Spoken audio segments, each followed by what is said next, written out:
The next session is what we at Brainstorm call a town hall. It is the perfect encapsulation of what a Fortune brainstorm is all about: dialogue, debate, ideas, interaction. You can think of a town hall as one of our signature roundtable discussions, but right here on the main stage. That means everyone in this room, not just up here, you is a speaker. Every town hall we've held over the years has been about a society-bending issue in tech. This year, we've chosen to talk about artificial general intelligence, or AGI.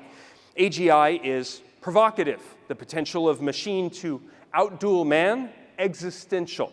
The speed at which we're approaching that possibility, debatable. And let's face it, the very definition of AGI itself fosters disagreement. So let's get into it. We're going to start by bringing out discussion leaders to help us kickstart the conversation. But again, reminder, you're part of it too.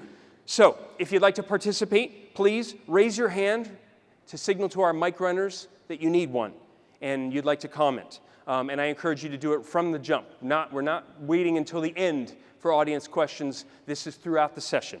So please welcome Integral AI co-founder and CEO Jad Tarifi, AI Safety Asia co-founder and executive director on programs and stakeholder relations, L'Antoinette Chua, Sapient Intelligence co-founder and head of strategy and management, William Chen, and 3C AGI Partners founder and CEO, Esther Wang. A round of applause, please.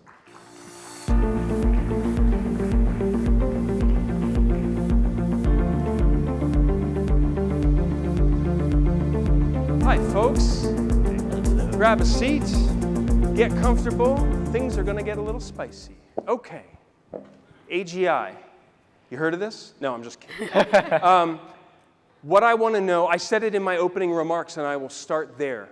The very definition of AGI is something that we often disagree about. So, Esther, since it is literally in the title of your organization, I'm going to throw this one to you. What is AGI?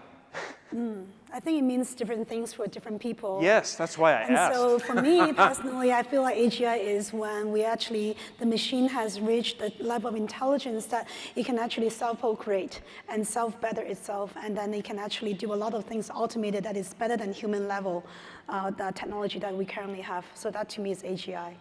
Does anyone here disagree with that or add to it? Maybe a little refinement. So in our definition of AGI, it's a model that can autonomously teach itself any skill. Yep. And it has to do it reliably. So that means without unintended side effect. So if it's learning to cook, it cannot burn the kitchen. Yep. And it has to do it efficiently. So the total energy use of the model should be comparable to a human learning the same skill. Yep. Leanne, William, do you feel differently about these definitions? Mostly accurate. I'll throw in some quotes. Okay. John McCarthy once said, artificial intelligence, the art of and science of giving machines human-level intelligence, right? And that's basically what a very a very beginning version of AGI, the concept. But before we founded Sapient Intelligence, Gwen and I have been talking about what AGI would be, and Gwen said in a single phrase, I want to make an algorithm that solves every single problem in the world. A general algorithm that's going to do all different things, tackle different tasks, has the adaptability, it can tackle things I've never seen before, has continuous learning capability, it's going to autonomously improve on itself. Yeah. I guess that's a pretty holistic concept. Yeah.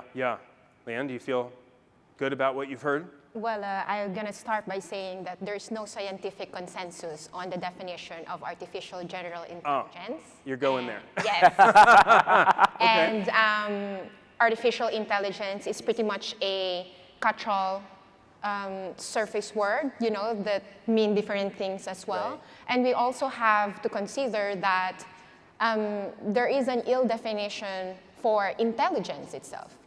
Even the human intelligence, the scientists have no consensus as well on how do we define that. Even though I'm pursuing this question in this direction, coming from my field doesn't mean that we don't pursue the governance for it, or for instance, the innovations that my co-panelists here are. Yeah. Well, we've got a group of peers right out here listening in. So Does anybody else have a differing definition of AGI that they'd like to share with the room? No, they're blanking us. They're so tired from lunch. Okay, then let's move to the much more interesting topic of how close are we? So, Lan, I'm going to come right back to you. When are we supposed to see this nebulous thing called AGI? Are we close? Are we far? Should we not be talking about this as a milestone or a benchmark or a goal? Please.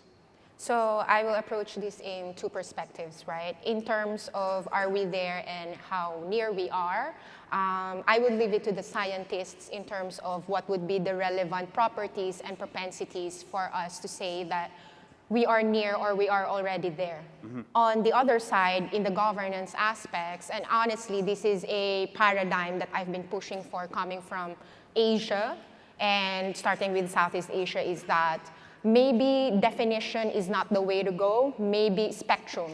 Mm-hmm. Some form of maybe a signal 1, signal 2, signal 3, signal 4 of developments, and a corresponding protocol, maybe governance triggers for what signal 1 and then bumping it up to signal 2 would be. Yeah, yeah. Are we close, Jad? Yeah, I think we will. Tomorrow, right? Yeah, we'll achieve it this year, for sure.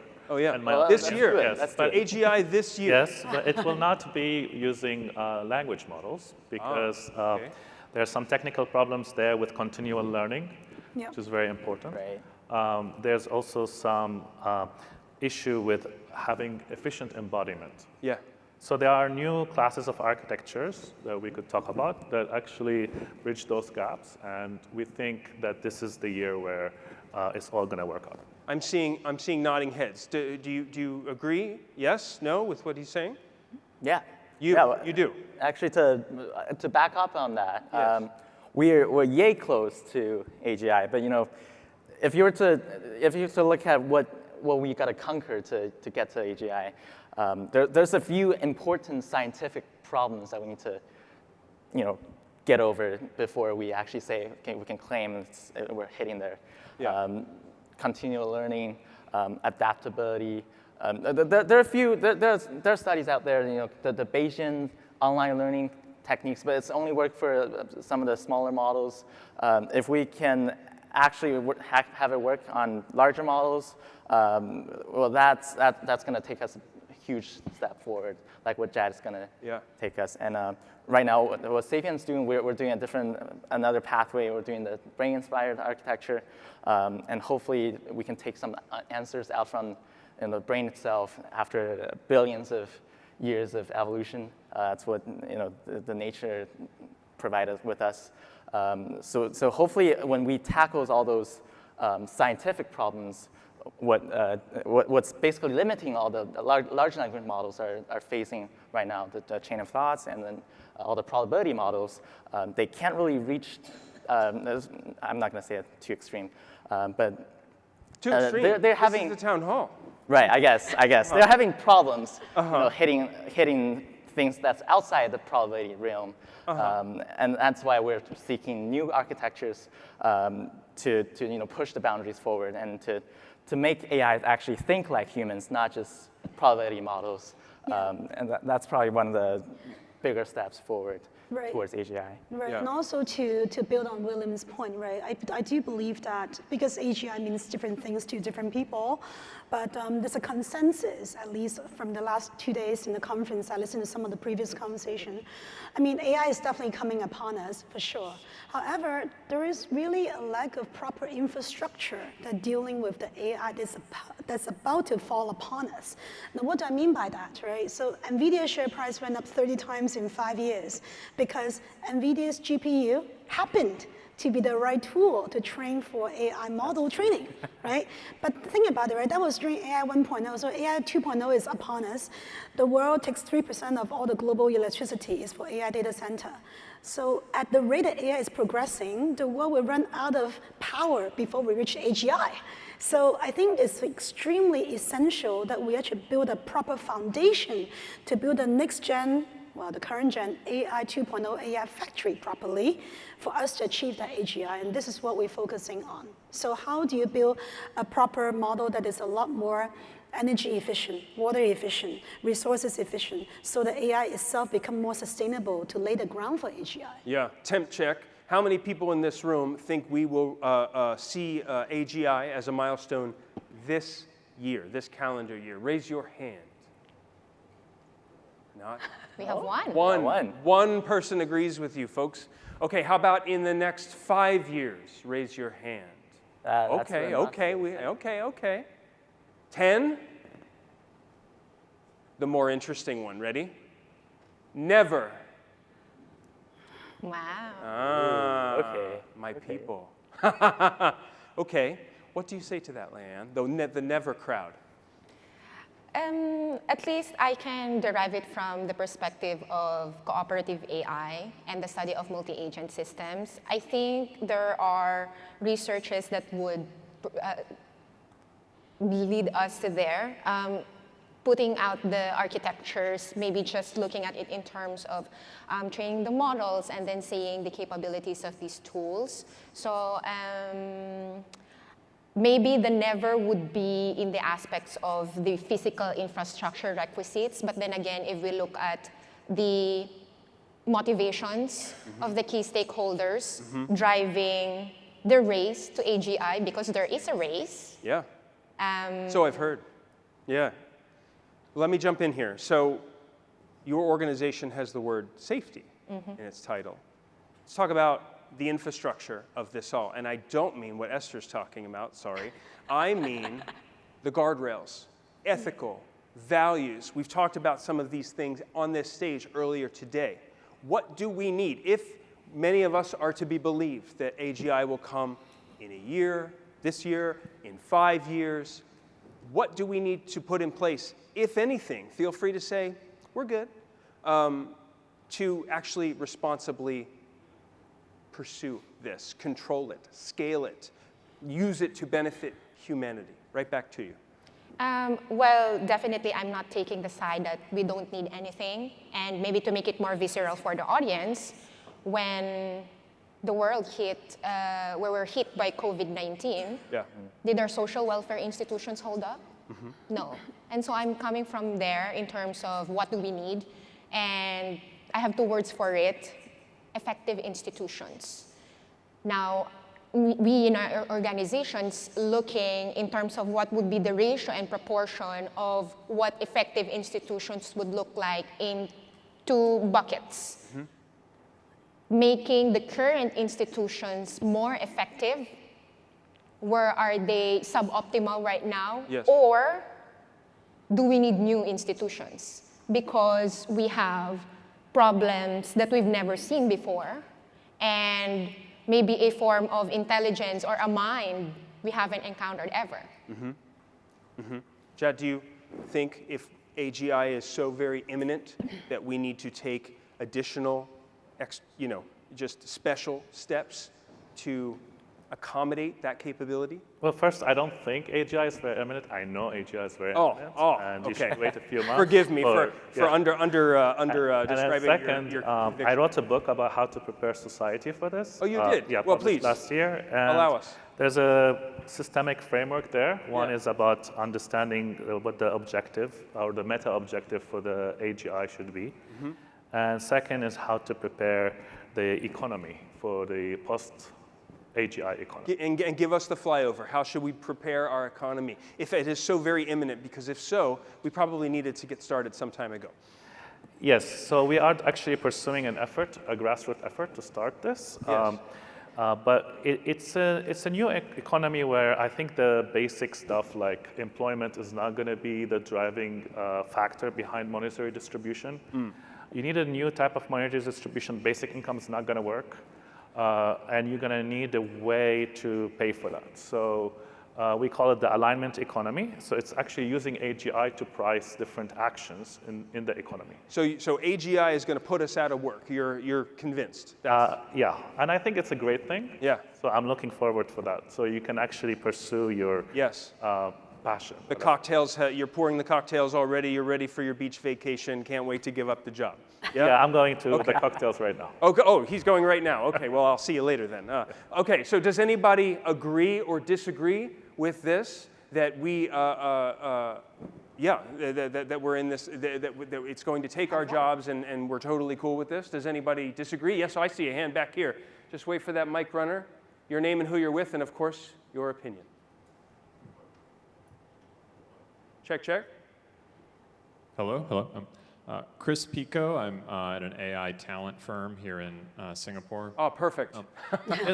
And indeed, I did agree that AGI is imminent or even already here. However, is that an AGI worth the term? Because I just wonder if anyone sees just an increase in economic well-being sufficient to make a machine that will overcome political or social conflict or kind of irreducible competitive scarcity. I don't see anything on the map resolving that, since humans can't do it, and even with economic production, these competitive pressures, including up to even warfare, will still exist. So how could AGI get us out of that? I'll take that one. So there's a result in economic theory and competitive analysis called the Almonds Agreement Theorem. It says basically if two agents or multiple agents have a shared prior, they will always agree they will always agree with each other, provided they have enough communication. So when you look at the current problems, it's usually about lacking alignment on a shared objective, which I think we define that in the book. And the second is about communication, so our limited capacity to communication, and that's something that AGI will not have. So the AGI agents representing different players in the economy will be able to communicate very efficiently. So I think they will actually provide a definite solution for our current social problems. There you go. And if I can add to that, right? Yes, please. I want to add to that because this is actually a very good question. It's very philosophical, but this is like the ultimate question. What is AI for? Hence, what is AI, AGI good for? We did a lot of studies. Like in my previous role, I was in charge of investment for one of the largest Chinese listco in AI. So we realized that the investment that put in two particular verticals yield the highest result not just in terms of financial, but also in terms of impact. One of them is healthcare. The other one is education. And these results actually significantly surpass our original expectation. I'll tell you why. Because now this year's Nobel Prize, 2 of the chemistry prize went to AI, right? Because it's about protein folding prediction and reverse protein folding engineering. So we believe that AI, in effect, is the greatest equalizer of treatment. So we believe that cancer is potentially treatable in the next decade or so, for sure. Within all our lifetime, it's treatable. So that would bring significantly more economic outcome that we cannot see by just having more productive forces alive, right? That's number one. Number 2 is education. So because AI can actually equalize the huge delta that we have from, let's say, Singapore to Delhi to Copenhagen to Shanghai, all the kids in the world, in theory, can unlock the potential to extreme. Again, that kind of labor force being unlocked is not calculated at the current rate of GDP. So that's why I think AI, when you look at AI/AGI as a great equalizer, there's a lot of good in humanity that right now, the world that we know as of now has not been accounted for. Yeah. I just want to add that. So Not that I don't agree with Esther, but there's also a counter argument of that. And I think it's a good mix of the transition from AI to AGI, as Jay had responded to the question a while ago, right? So maybe let me address the question first. She has already provided the enormous benefits that can come from here, right? But the question is on AGI. And I can name one in terms of what is unique on this. In the, for instance, scenario where a certain actor, whether that's a state or a private industry, would hold the technology and they are the first to have it. And in terms of distribution and access to that, what would happen? Now, power concentration is critical, considering also the geopolitics of the world today, and we are losing the rules-based order in the international scene. So that's one. And then in terms of the how, maybe this is where kind of like where my 3 hats enter. So on one hand, my role as the Executive Director for Strategic Futures and Global Affairs of AI Safety Asia, I'm focused on the AI crisis diplomacy. That whatever would be those triggers in terms of the development, whether it's a new advancement in frontier AI or here we are, AGI is here, how do we reply? How do we respond? How would our social welfare institutions would function? And should there be special task forces or agency that would be unlocked when we get there? My second hat actually, and this is because my background is in computer engineering and philosophy. So the second one is, so that's the risks, right? The second one is I'm looking at the strategic opportunities and designing the future. So I will be releasing a research entitled The Case for Case, that's CASE, because I'm trying to navigate the idea of a civil AI systems engineer. I'm not sure if it's too early to have a civil AGI systems engineer, but what's worth is that we have to have a very competent professional that knows the technical aspects of this, would innovate us, but at the same time cares for public safety. And that's how a civil engineer functions. And the early notions or conceptions of a civil engineer is actually to bring forth civilization. And there have been talks on AI about ushering us to a different kind of civilization. And then my third hat is the philosophy part. And I think it's important for me to consider AGI as a mind to meet.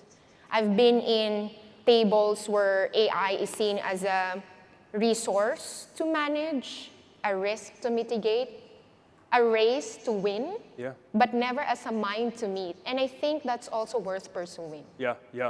So I want to change gears a little bit, in our remaining minutes of this session and talk about control. Who controls this capability? We have talked on this stage about the bipolar nature of AI between the US and China. There are plenty of other actors in the mix that are not those two. If it is imminent, if it is here, should we be concerned about that from a legislative standpoint, from a policy standpoint, private, public sectors? What do we do with this capability? William, I'm going to put it on you, my friend. Well, that's a good question, Andrew. Yeah.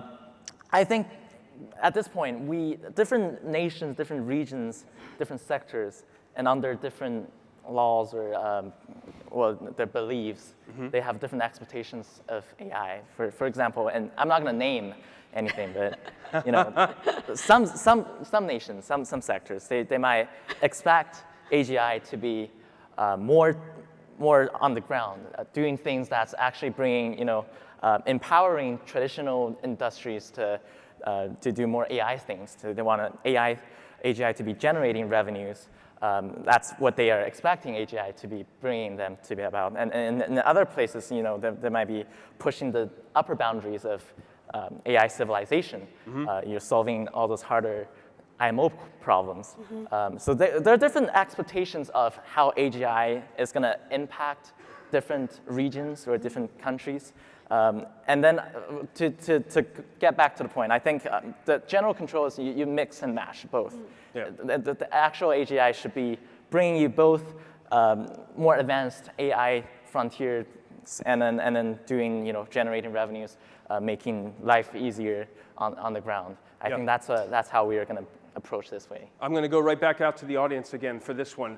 Who should control AGI? If you can even answer that question. Hands for that one.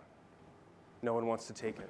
I'll take it. Oh, we got one back here. Yes, wait for the mic and your name and who you're with, please. Your thoughts on who should control AGI if it is in fact here.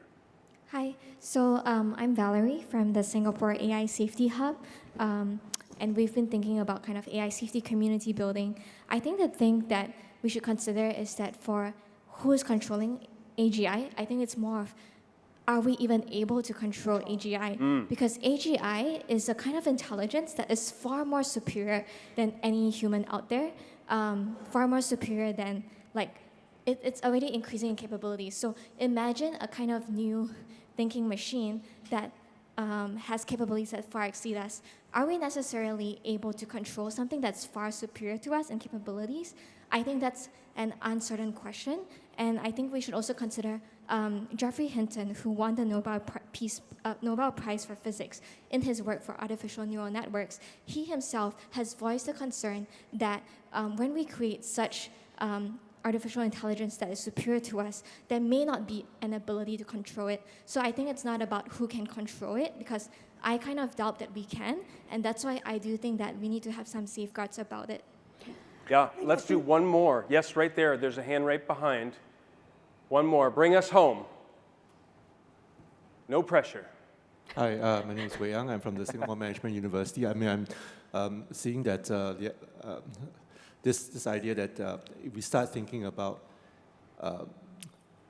that there's this intelligent machine that will start thinking on its own, I start to sort of like sympathize with God when He first made humans and then let us loose.